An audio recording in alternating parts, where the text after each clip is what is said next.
On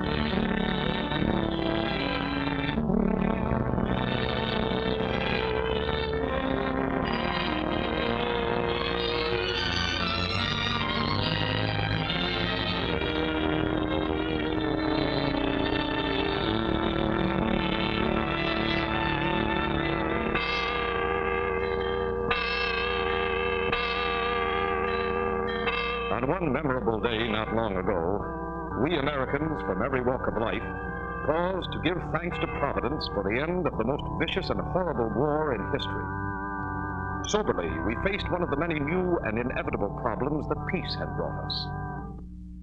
That of reconstructing a vast portion of the war-torn world. In the Pacific area alone, we are well aware now, as on that day of Thanksgiving, that in our charge are 1,000 new islands.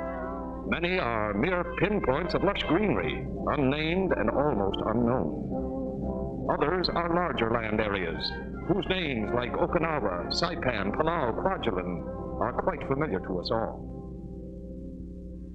The tides of war and Japanese occupation have not spared many of these places. Such appalling scenes of destruction are visible almost everywhere. The rubble of ruined cities, paralyzed transportation centers, once busy harbors now the graveyards of ships, piles of masonry and splintered lumber that once were the homes and possessions of 1 million people. Now, thank God, we have seen the last of such sights, as is personified in the dazed and tragic faces of our island neighbors. Now in the Pacific, these incongruous and contrastive scenes are much in evidence.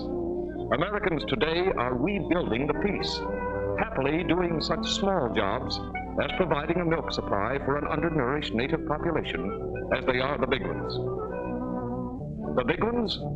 Here are some of them. Enormous construction projects, clearing and dredging the bomb-blasted seaports, turning shell-holed trails into modern highways, rebuilding and restoring large areas of war-devastated territory, as well as providing new dwellings for the homeless. Along with this physical rebuilding, Americans likewise have commenced the job of reconstructing the lives, character, and government of the islanders. Expert medical attention is being made available to all who need it. Food and the necessities of life are being supplied in ever-increasing quantities. Training in good citizenship, as well as scholarship, is under the careful supervision of experienced personnel.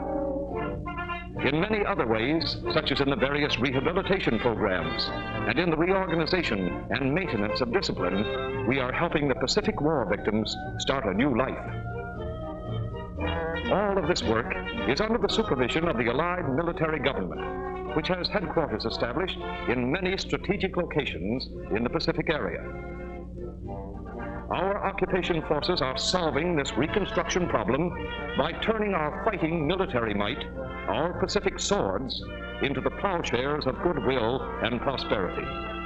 These men in the Pacific are doing their utmost to reestablish the lives, homes, and industry of these pitiful victims of war. But they do need our aid to stay on the job, and this we can give with our extra dollars.